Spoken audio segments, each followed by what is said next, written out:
What's going on, guys? I'm Big Glen here with my guy OG Tony, and this is a Racing and Wrestling show for Wednesday, August 5th, 2026, and we are your hosts today. How are we doing, OG? Doing good, man. Had a great weekend of wrestling. Didn't have much racing this past week, but we had the week before. We had a lot of racing, and we got a lot of racing coming up this week. Hey, let's get into it, Big Glenn. What do you think? Yes, we will start off by the last race that took place on the NASCAR schedule, which was we'll start with the events on Friday, a week ago, last Friday, with that being the NASCAR Crashing Truck Series. We had the NASCAR Crashing Truck Series at Lucas Oil Raceway Park over in Brownsburg, Indiana, and we had the ARCA race just before that. I got to go to the infield and enjoy that, courtesy of my guy Brayton Laster of Greenwood, Indiana. Much love and shout out to you, Brayton, man. Sucks that your car wasn't all to where it needed to be, but I have faith in you, and you'll get better as the years go by. But anyways, that was a fantastic night over there during the Truck Series race. My pick to win, Lane Riggs, led every lap but two. That's an insane ass kicking when it comes to NASCAR racing on any level, because Yeah, it that was a is. 200 it was a 200 lap race, Tony. So the guy led 198, and that's insane. But that race does tend to have that happen. I've been pretty much every year since they brought the Truck Series back to Brownsburg, in 21 or 20, I think it was 22 actually, because he brought the Tony Stewart Racing Series in 21. Then the following year, they brought back the Truck Series. And the first few years, it was Ty Majeski lead a bunch of laps, but I don't think Ty Majeski either year that he dominated both of those races, that he led all pretty much every lap like that. It still wows me even 10 days later. So, but we had the NASCAR O'Reilly Auto Parts Series on Saturday, the day after that, and Chase Elliott had to start from the rear, but he made his way all the way back up to fourth. But the guy that ended up taking the checker flag in that race at the Pennzoil 250 was Carson Quaffle for his first O'Reilly Auto Parts Series win. He was I wouldn't say underdog, but like he wasn't like the top 3 or 4 the win based on odds. I still ended up getting him at like some plus five. It was like I want to say it was probably close to like plus 1,000. Made about $50 on a $5 bet, so it wasn't Cool. wasn't too bad. I mean, obviously I had Allgaier and Elliott in there, but then we had the main event on Sunday, a week ago on Sunday, the Breaker 400.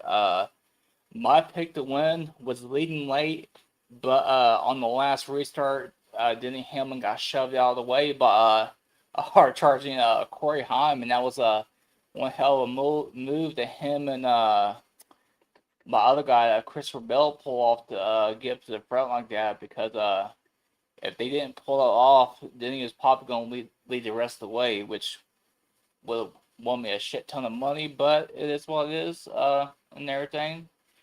We do have Iowa coming up this weekend for our 3 series, I Yes. believe. IndyCar is in Portland this weekend as well, so you want to get into that, Tony? Yeah, definitely. Should be a pretty good race. Who's your favorite for the NASCAR? What are you thinking there? I am thinking it's going to be a Christopher Bell weekend. I feel like this is one of his kind of tracks on the Cup Series side. Phew, if on the Rise Series side, I'm probably going Allgaier again. He has the most wins in the Riley All Park Series this year, but uh, we're getting close to playoff time for the. I mean, it's not called playoff time anymore for the NASCAR, but they call it the chase format. But Yeah, I think it's going to be like a Christopher Bell Sunday on that. yeah, I'm with you. I went with Christopher Bell also. That's who I had picked. Yeah, I I bet you looked was at the surprised. Yeah, I was. I looked at the odds today, and I like Bell. And in the IndyCar, uh, it's hard not to go with Palo.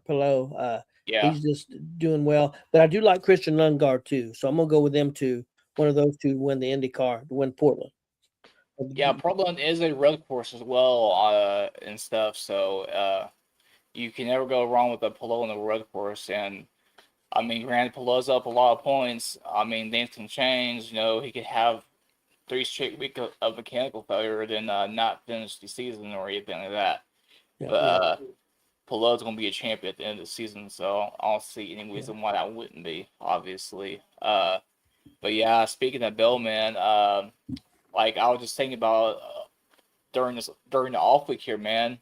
I was like, I can see him leading a lot of laps on Sunday and going to victory lane. So I I have a Lionel Racing account, member account similar to what the WWE Club stuff is, but for Yeah. that one I only pay $5 for a lifetime, and I get member access to their message boards. They have a weekly pick the driver to win the Cup Series. I've won that a few times already, so not this year, but I'm gonna go put in Christopher Bell when I get done here shortly. So All right, yeah. I'm excited for the IndyCar race. I like the road races. I prefer the road races over any of them. So I'm excited. I'm gonna try to watch that on Sunday. I think both of those races are going on about the same time. I think if I remember correctly, I had it down yes, somewhere. Yeah, I think there's not too. I I think have one's a at three. Yeah, one's at 3:30. The NASCAR's at 3:30, and IndyCar's at 4 p.m. yep, that's correct at 4 p.m. on Fox. And that usually they usually don't go at they usually have a little bit of time in between them, but not this time. Oh, not coming off the off week, it kind of makes sense because you want both of your products out there and stuff like that. But as far as the breaker is concerned, there's some talk that was a hell of a lot of talk coming out of that race, man. As far as the attendance figures and whether or not Indy should still be hosting a NASCAR race and stuff. So I'm going to hop into the deep deep dive into that real quick and not get too far into it. But the estimated attendance for Sunday's Cup race at the Indianapolis Motor Speedway is 70,000. Now the talk coming out of it was should Indy lose this date because the turnout. Well, when you look at it like that, with a tunnel vision mind and narrow mind in that way, or like for example, our guy Joshua Joseph over in your house, he called them simple-minded people, in that Yeah, way yeah, and stuff. And when you look at it like that, yeah, you might think that, and should lose a date for NASCAR, but when you look at the overall perspective of it, the Brickyard race is like the one of the top 3 or 4 races of the season as far as attendance figures yes, for NASCAR in general. Like you yep, got like Talladega and Daytona, like probably like 1 and 2, and maybe one more before Indy, but Indy still gets a lot of attendance. But obviously when you look at it on TV, you don't think the same way. But when you look at it from the deep dive perspective, you completely understand. And Indianapolis is not going to lose this thing anytime soon. no, If anything, the O'Reilly Auto Parts series might go to IRP and race under the lights on Saturday night versus Saturday afternoon at IMS, because that car on that track would be freaking amazing. Honestly, I mean the truck yeah, series and the ARCA series is amazing, over IRP, but I think the O'Reilly series would be even better versus compared to what it is now. Now, the Cup cars on the IMS, they need to figure out something with that because it was hard as hell to pass. You know, if you wasn't passing anybody on the first type of restart, you weren't getting by anybody. I mean, we've seen that late with the last 2 restarts. Once people made their moves on the restarts, wherever you was at, that's pretty much where you was at. And Denny Hamlin on his podcast was saying, after the drop of the green flag on the restart, after that, there's only 8 green flag passes the whole freaking race. And Joey Logano said best post race in his interview. He was like, "Hey, they need to bring the Xfinity car setups and use it for the cup side to make the racing better. And I wholeheartedly agree because you had Chase Elliott come pretty much from like all the way from the back of the pack all the way up to fourth, but and there was a couple good passes late for the lead during the O'Reilly series. So I think if they can figure that out, they'll be able to do just fine instead of 8 green flag passes outside of restarts for a Yeah. whole 400-mile race. That's something good. Yeah, most definitely. Well, you got anything else on racing before we get to our wrestling part? No, I don't. Okay, well, let's jump in first. Got 4 or 5 topics here that we can touch on. The first one, I want to get your quick SummerSlam thoughts. What did you think of SummerSlam? What'd you like? Anything you didn't like? All right. I got like I've been thinking this through honestly the past couple of days. One of the first things that kind of off the top of my head, obviously, is both nights of SummerSlam were better than both nights of WrestleMania, and I think that goes for everybody that or between our show, Gonzo's Wrestling Room, Heel of Face, and our guys over in your house. I'm sure they also agree that both nights of SummerSlam were better than both nights of WrestleMania. It is what it is.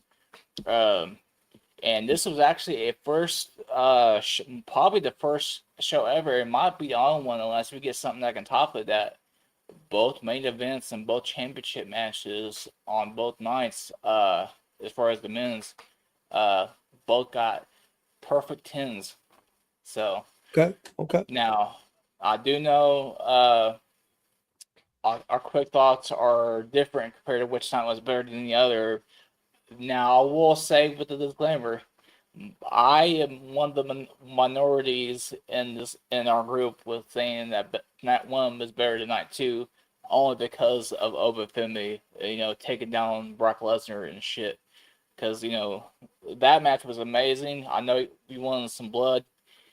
I mean, I was invested from start to finish, Oh, man, and I thought I was about to be pissed off like a motherfucker. I probably would have cut one hell of a promo had Brock ended the match with the Tombstone Pile Driver. I would have been so yeah. pissed off.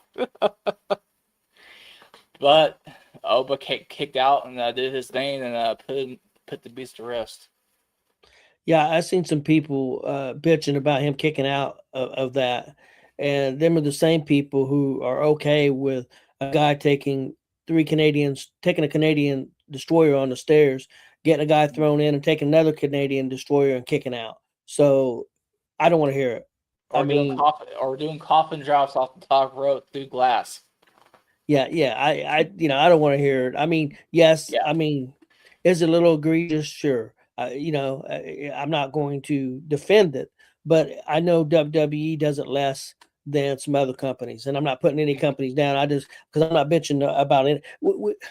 And I've said this before, and I've said it on House's podcast, and I've said it here. When you watch the products, you got to watch different eyes. You can't watch a WWE product and then watch an AEW product and expect it to be the same because it's not. Same thing with AEW fans. When you watch WWE, it's a different product, and you got to look at that product as that. Same thing with TNA. TNA does a good job, but they do it with very little. They don't have a lot of stars. Same thing with NXT. NXT's got a great wrestling program that's written and put together, but they don't have a lot of stars, and they don't have a lot of experienced guys on the mics. So yeah, you may see a little flubs up on the mic because they got a lot of young people learning how to hone their skills. But the in-ring wrestling is usually pretty solid, and their stories are very good.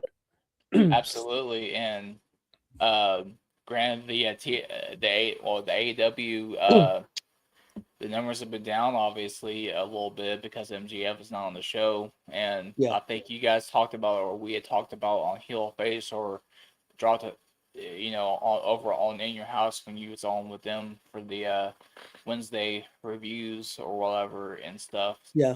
MGF put out that post about in a way he was saying, Tony Khan used me, man. You know, when I'm on TV, everything dips, which is true. It's fact. I mean, it just is. I look for them to do pretty good tonight. They're doing a show in Mexico. It's going to be a different type show. I hate it because for me, I don't hate it for me, but for me, it's a little tougher show for me to watch because it's going to have like 8 or 9 matches on it. It's going to be wrestling heavy. It's not going to be storyline heavy. But it's Yeah, it's almost like a glorified house show in Mexico, and there's nothing wrong with that. I think they'll get a lot of viewers for it, and I'm sure it's going to be good. But not a lot of stories I think are going to come out of this. We'll see. We'll see how it goes. yeah. Real I quick, know go ahead. Thunder Rosa been heavily promoting it on her social media and stuff, so I know Yeah. it looks like it'd be all right. I will definitely tune in for sure. Gonna be a lot of action. Gonna be a lot of wrestling.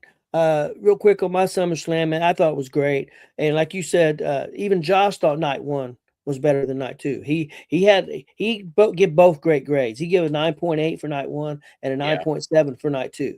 I thought night two was a little stronger, but it also had more moments. And I didn't think the wrestling was a lot better necessarily, but I thought the moments. But both nights were good, and I really enjoyed SummerSlam. I thought they did a good job. I think if you didn't enjoy SummerSlam, I don't think you're a wrestling fan. That's no, just no, just my just my opinion. Real quick, let's talk a little Monday Night Raw. I thought Monday Night Raw was a really good episode. I thought they did a good job of kind of reloading things, getting things set up. I like the fact that Roman Reigns now looks like LA Knight's coming to him, and also some other things going on with Roman Reigns, which I'll get to here in a little bit concerning Rey Mysterio and what's going on with that. A big announcement was made today on that. yeah. Uh, I but I got a like big thought on that as well, but we'll get to that when we get okay, to it. okay, and but I thought they did a good job of setting that up. I thought they did a good job of uh, featuring Jacob Fatu, him taking out Royce Keys. What was a great street fight, fantastic street fight. But he did destroy him at the end. People online saying he got buried. He didn't got buried. He was a competitive match. They read him. They wrote him off TV for probably a little while. He'll come back and come after the bloodline again. Royce Keys is fine. Royce Keys is doing a great job. He's fine.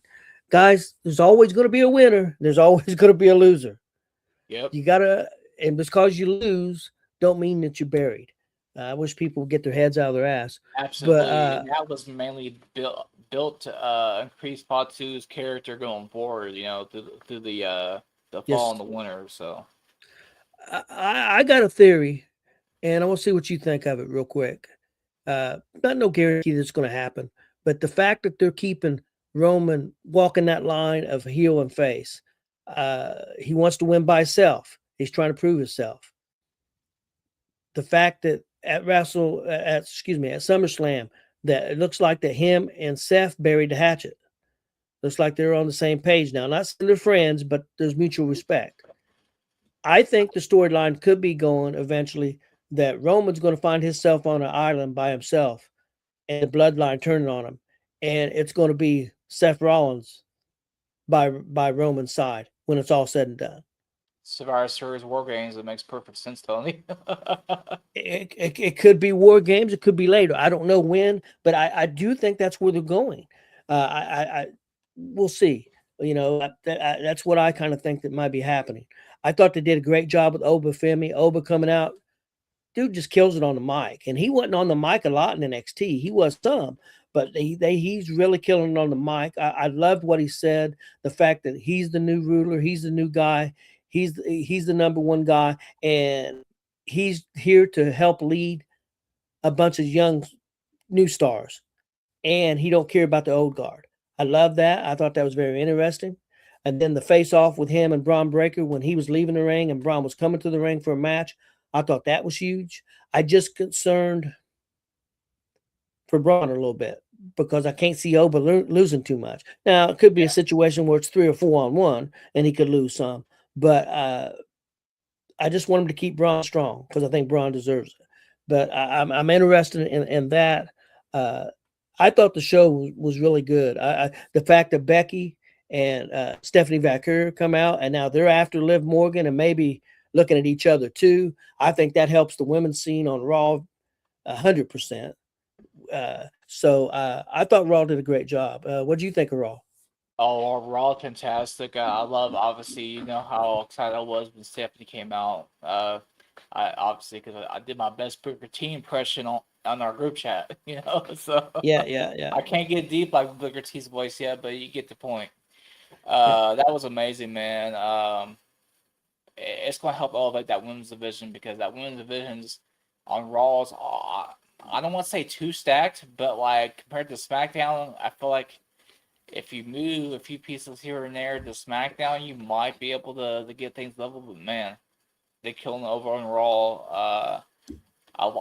I love how Oba Femi wore his Wakanda funeral shit, yeah, and stuff. Because that's like what it looked like for from the Black Panther Marvel comic movies and stuff. But I'll tell you what, man, Raw was fantastic on Monday. Obviously, the Royals keys getting written off was pretty amazing and stuff like that. So, uh, these next few months will be pretty entertaining. yeah. Hopefully, it will. I think it will. I agree with you. That street fight was really physical and really well done. Next up, let's talk some How's it going, NXT. Billy? Good to see you Hey, tonight. how's it going, Billy? Yeah, hope you're doing well, Billy. Let's talk a little NXT. What'd you think of NXT this week? NXT was amazing, man. The ending of it of the underground match was well expected, but the real shocker of the night, I think, was the men's tag team championship match when Miles Bourne and Tavion Heights won the tag titles from the Vanity Project. Man, one of these days, Micah Lockwood is going to carry that guy out from Vanity Project. He's going to knock his head on top of that screen, man, because you know I'm just waiting for it to happen because sometimes you get too far ahead of yourself, thinking much of what you're going to do next, and there it ain't. He got to watch his head. 'Cause it's bound to happen because he was pretty close on Tuesday.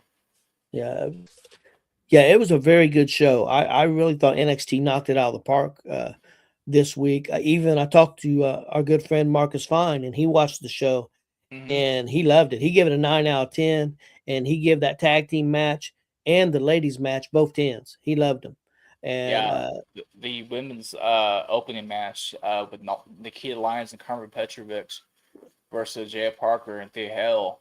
Hey, it's a it was damn strong. shame that they retired the women's tag team titles over NXT because I felt like Thea Hale and Jada Park would be one hell of a random ass tag team champions, similar to like the Bar with Sheamus and Cesaro back in the day. You Yeah. know?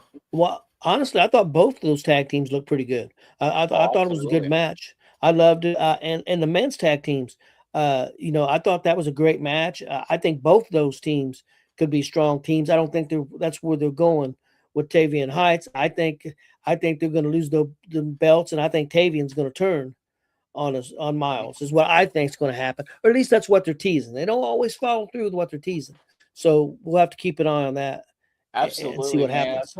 I'll tell you what, man.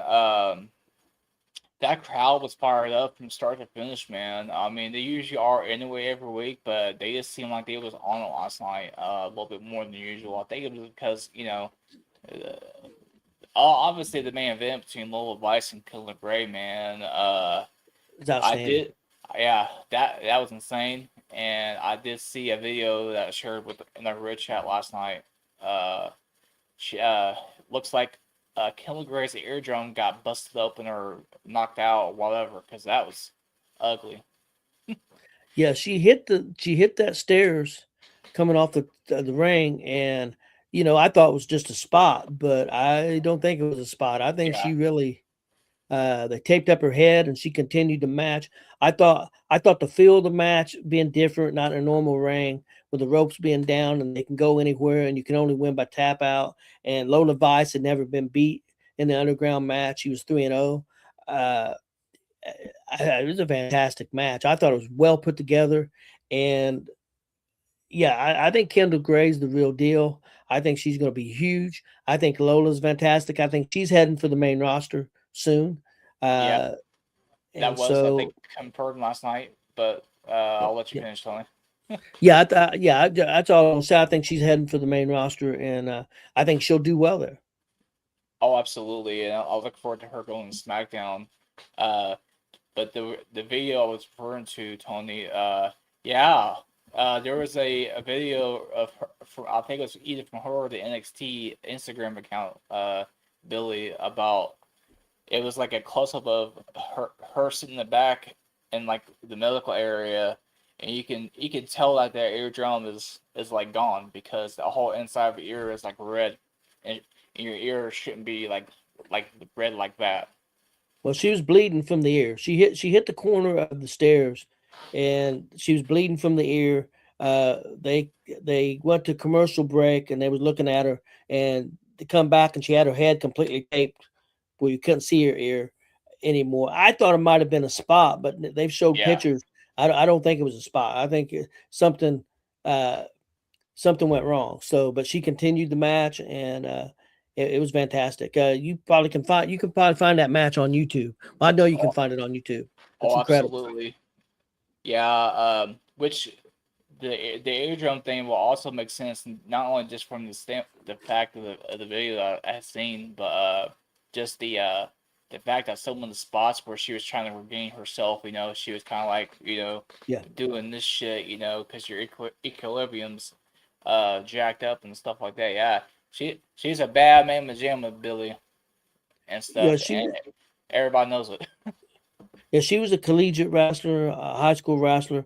I don't know if she hardly ever lost, and she came into got signed by WWE, and I would compare her how quick she's tucked to Kurt Angle. Yeah, She is tucked to this. Her only weakness is talking, but that's getting better and better every week. I think she's going to be very passable on the mic, because one reason I don't think she tries to be something that she's not. She's real. She just tries to be herself and do the best that she can on the mic. She don't try to come up with. She's her, and I think that's good enough if you as long as you're honest about it. And I thought she's coming across really good in the ring. Uh, uh, I think she could end up being one of the greatest of all time, and that's big to say, but I think she's got those kind of capabilities. when she gets up to the main roster, man, everybody needs to bust the fuck out. Yeah, yeah, I agree. Let's move on to a little bit of news. First of all, some sad news. We lost Dory Funk Jr. And when you talk about the Funks, and I was thinking about that here before we went on the air, you could make an argument that the Funks could be definitely one of the greatest families of all time. But when you look at the Funk's accomplishments, you could make an argument that they are the greatest of all time. I mean, Absolutely. Dory and Terry both champions in multiple places, wrestled everywhere: Japan, NWA, AWA, uh, FMW. WWE or WWF. Uh, they were just everywhere and just huge ambassadors to the sport, huge teachers to the sport as far as giving back to it. Uh, yeah, very sad. Lived a very long life and a good life. So I guess not to be too sad, but prayers and thoughts go out to their families. Uh, but yeah, sad passing of Dory Funk Jr. You got anything on that? No, but he had a great life and great career, man. It was you could definitely say that he is definitely one of the best and one of the best families in the history of wrestling. Okay. Got a couple more things. Next, Brock Lesnar officially retired. He officially retired on the Pat McAfee show yesterday. Made his announcement that he is done. So now, whether that sticks or not, you never know. 3 or 4 years down the road, something could come up and they could offer a payday, and that could change. It is pro wrestling, uh, nonetheless. But I think there's a good chance he is done. Yeah. I think it's a strong chance. I wouldn't be shocked if he came back, but I wouldn't be shocked if he doesn't. Oh, absolutely. I mean, if the money's right, I'm sure if Saudi paid up a good enough sum, he probably would go one more. But I think it's safe to say that the man is officially Gone. Yeah, could be. But yeah, Brock had a great career, did a lot for the business. I don't think he gets enough credit for what he did for the business. People want to say he was selfish and didn't want to put nobody over. That's bullshit in my eyes. I think if you're a real wrestling fan and you know anything about it, I think he did put people over. I think, well, what he did for Oba, and they said he was in Oba's corner. I think he did. Dude was an excellent seller. He sold for people. I think Brock was good for the sport, and I'm not talking about the outside stuff, what he was possibly accused of, or any of that stuff. Because first of all, he was only accused. Nothing was ever. He never went to court. Never had a day in court. none of that stuff. So I take that with a grain of salt. I mean, until you go to court and have your day in court, and if they didn't have the charges, didn't have the evidence to bring them to court, then there's really nothing to talk about. That's just my opinion. Absolutely. Same with Uh, the Vince McMahon side of things. yeah, yeah. That was settled out of court and stuff. So Which that was all about money to begin with. It was never about her getting justice or she was so mistreated. That she was getting a payday before, and he stopped paying her, and she wanted her money. That's what it was all about. yep, I mean, no doubt that's about just that. again, that's my opinion. This is how I feel. Uh, People don't have to agree with it, but they've got their opinion, and I respect it too. All right, Absolutely. let's talk. Big story came out. Well, first of all, started on Monday Night Raw after the show went off the air. Uh, Roman Reigns comes to the back, and there's Rey Mysterio waiting on him, and wanted to talk to him and told him, "Hey, you know that I'm the general manager of AAA," and he said, "Well, I do now." And he said, "Well, I'd like to talk to you." Well, announcement was made today, and I wasn't for sure where this was going. I thought it might have been uh, that it You might be. you ain't lying about that, buddy, because that was Yeah, um, yeah. yeah. Yep, that's true. Uh, I thought maybe they was going to use him, maybe Roman at the show in Chicago that AAA That's what and they should do. WWE I'm kind of pissed off about that. worlds collide. I thought that's where they may be going, but I definitely think CM Punk will be there. But I understand this announcement too. This is a big event. It's going to be, I believe, it's on September the 14th.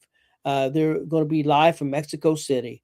Uh, Monday Night Raw is going to be. So what they're going to do, they're going to start a tournament, and it starts next Monday.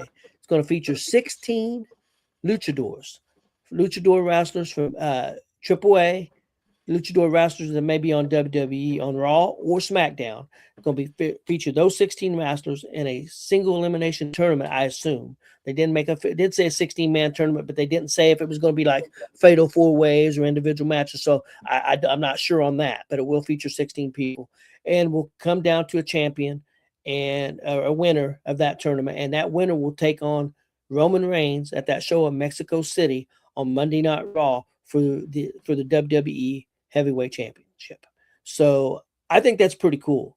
I think it's interesting, and I think it's a wise move on their part. Right now, WWE don't have any on the main roster any big pay per views coming up for a couple months. I think to October. So they do have the Worlds Collide and the with AAA, and they do have NXT's got one and AAA's got one also coming up here at the end of August. They also got a Sunday night's main event coming up. I think it's September 6th, I believe. Either 6th or Labor Day 7th, whatever weekend. that Sunday is. So that's a special Sunday night main event. So they've got that show. So what'd you think about the announcement of this big tournament?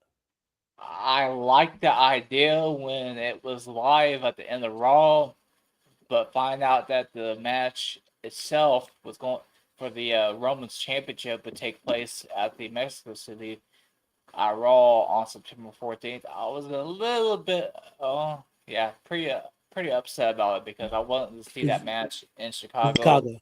at Worlds Collide, which makes perfect sense because you can book that right now, and that's your poster for Worlds Collide. I mean, Did you yeah, did you hear who the projected winner? This is all yeah, oh yeah, that's speculation. why I say that. This It the would be the El Grande Kaiser. Yeah, that's what they're saying. I don't know if they'll go that route. They might. It would be huge, but Yes, it would. but that makes sense. It makes more sense in Mexico than it does here in the United States. Hey, you know what would be real cool? I wouldn't mind seeing it. Is El Grande Kaiser gets all the way through and gets to September 14th at the Raw in Mexico City. He beats him, but it's a dusty That'd be finish. nuts. Yeah, yeah. Oh, those fans, they you thought they was crazy for the World Cup when Mexico was playing down there at Yeah, the yeah. Aztec and shit in Guadalajara. Those they probably even crazier But for that. do you see what I'm saying? It's a bigger match in Mexico than it Yes. is in Chicago. Not that it wouldn't be a good match in Chicago. I'm not saying that. I think it would be big, but not as big as would be in Mexico.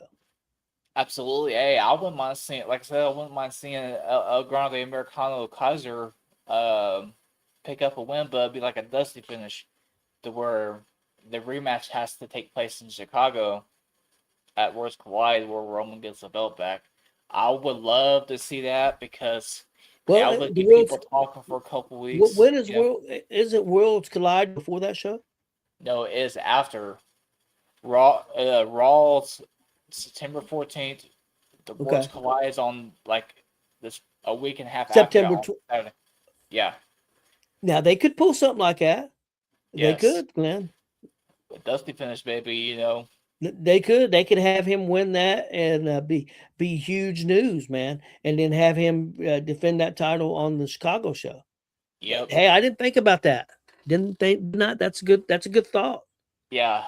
If this ends up happening, we might be able to credit me in that way if it happens. If WWE goes the route, you know, if Well, WWE needs some creative ideas, man, I'll be sure to happy to pass them along because that would be interesting. I agree with you 100%. And yeah, the other thing is so far, see AEW's got a show that night, a big show. I think it's All Out, and it's in Chicago. Of course, Worlds Collide is also in Chicago, and so far, uh, uh, Worlds Collide is outselling the AEW show. The AEW showed just under 6,000 tickets, and WWE is Worlds Collide is sold just under 7,000 tickets, about 1,000 ahead. So and they're in a bigger arena. They're set up for about 10,000. And I tell you what, I think they're going to get 10,000 there, maybe yeah, more. I think they'll be sold out. Probably with probably second week of September. I think it'll be sold out second week of September. Honestly, And also that day where they're doing the, I believe it's August, is it 30th? When they're doing Summer Heat and the AAA show, they had to move the yeah. AAA show. They moved the AAA show to a bigger place. Yeah, Luxor, the arena that they wanted to use the Luxor for, I've been in the Luxor, the hotel and the whole area down there. It wasn't gonna work out, obviously, but it was always gonna be MGM Grand Garden Arena because Okay, okay. that fits the numbers that they need for it. Yeah. I don't think they expected the people would turn out that way. I mean, granted, the numbers for WrestleMania in Vegas this year were a little bit low, but I can see people driving up from like Phoenix, you know, Well, it's a different show. Mexico, It's a different you show. know. Oh yeah, Yeah, because you know yeah, it's gonna be a great show. yeah. And I respect the decisions they make with AAA. Put them in the places where they can be successful. Vegas, uh, Los Angeles, Phoenix, places close to Mexico, and the same thing even Chicago because Chicago has a huge Mexican population. oh So it absolutely, makes sense. It makes a lot of sense. So that's one thing WWE does a good job. They know their markets. Um, I know that I want to see what you thought about this. Chris had a good point, talking about the SummerSlam and why it might not done as quite as well in attendance as they normally do. And one thing's ticket prices, but them are coming down. I think Minnesota may just not been the best market, but the other thing is, like Chris said, we just came off a huge event in the United States with the World Cup, and the World Cup tickets were a lot of money. So a lot of people probably spent, went to the World Cup and yeah. that could have hurt sales for another event, whether it's WrestleMania or other events. It could have put a damper on that a little bit. And the other thing is, when you do 2-day events, I think maybe you should use destination cities like a Vegas, like a New Orleans. I mean, I'm not putting down Chicago, Minnesota, Chicago. I'm not putting down Minnesota, but when you think about destination cities, Minnesota's not at the top of your list. yeah, I mean, Los Angeles and Indiana's not either, but Indiana's a great wrestling town. yes, If we would have had 2 days of SummerSlam here, I guarantee you we would have been over 50,000 both days, oh maybe absolutely. more. And the prices will not and probably won't be that no $25. No, no, It no. would be That's true. nice, but I don't think it's gonna be that cheap when they come back around. So Well, I've seen some people had some tickets, pretty decent tickets, for the show. showed where they were, and they only paid like 74, $84. So Yeah, ticket prices did come down. You can't win for losing. If you're WWE, if you're selling real high, then you're an asshole. If you have to lower the ticket prices, then look, WWE sucks because they had to lower the prices. yeah. You can't win for losing, you know. Absolutely, So man. It's like the WWE club debate. People, the narrow mind in that way thinks that you're paying $100 for just merch only. Well, it's not just merch only.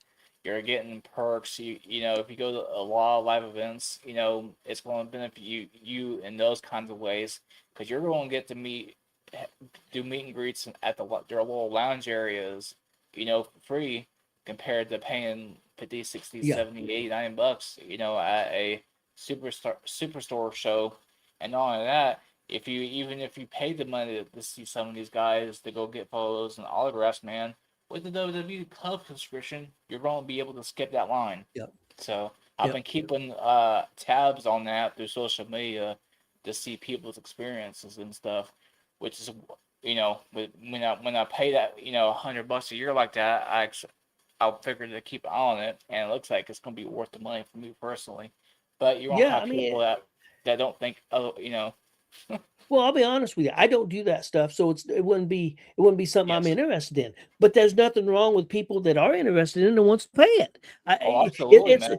I mean, uh, yeah, I mean, for example, Marcus Fine is a huge independent wrestling fan. I am too. Marcus goes to 100 shows a year. You know, Hmm. that's his record. I think 101.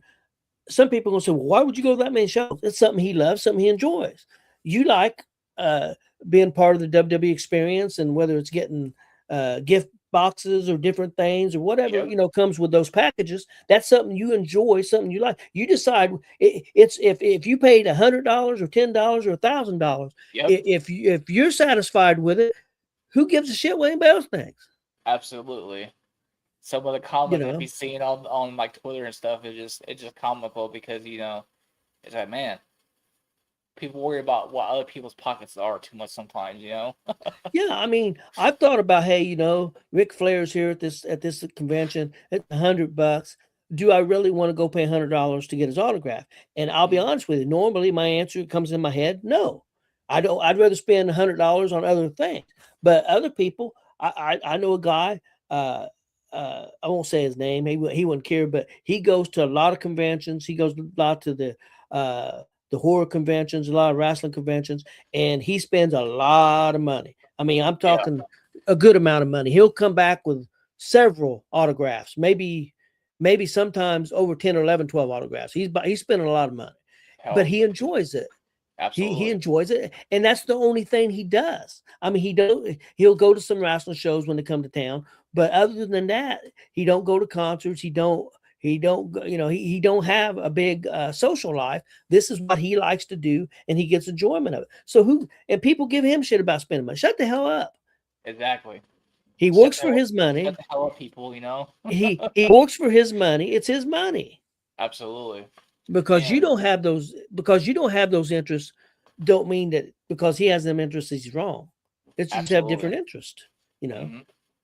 Yeah, like Well, the W uh, the W experience, man, it never gets old. I'll tell you that much. So hey, it's I mean, it's awesome, man. it Hey, really is. there's nothing wrong with it. I think it's cool. I think you're enjoying yourself. You have a good time. I think it's awesome. Absolutely, man. Glenn, do you have Yes. anything before we get out of here? That you want to I do not, but I'll go ahead and run everything by for tonight. Provided that we don't have no technical difficulties, which I think will be okay. Yeah. We'll be on at 10 with gone to the sports room, talk some MLB and a little bit of everything going on in the world of sports and some Yes. Yes. wrestling Yes. with obviously me, OG, Tony, and Gonzo and Justin Terrell if he's not already in sleep because he got his sometimes he'll go Yeah. get up at 3 in the morning to go work out. You know, Yeah, sometimes. Yep. Well, we then got a lot of we got a lot of baseball talk because we didn't get to talk about the trade deadline and the moves that yeah, were made. We definitely want to talk some Indiana Fever, what's going on with them, and Sophie Cunningham, and some stuff, and then got a little bit of football news too. So absolutely. some little things in NFL. So And House does it for us, we're going to do this for House. yes, We're going to plug in the In Your House crew: Joshua Joseph, Alicon House, Kevin Calloway. Those guys over there, that you can follow them on social media at In Your House, as well as YouTube, Twitch, all those places you can find them. Great yeah, and guys. the new website too, inyourhouse.com. Yep. Check that InYourHouse.com. out. Yeah, to Lots of check them content out. going up. I think I want to say every day. Every day I see something new, which is amazing because those guys are amazing and they've been putting in fantastic work, man. Yeah, I'll be on the air with them tomorrow around 6:30 for AEW Dynamite Review show. I'll be on there with them, and then Friday at 10 o'clock. Normally I would be there, but I've got plans this weekend with my wife. But Josh Josephs and my son Chris Gonzalez, Josh will be filling in for me. We'll be doing the after SmackDown after party in your house, SmackDown after party at a few minutes after 10 o'clock, 10:15, 10:20. As soon as they can get everything set up, they'll be on to talk some SmackDown. So check that out Friday.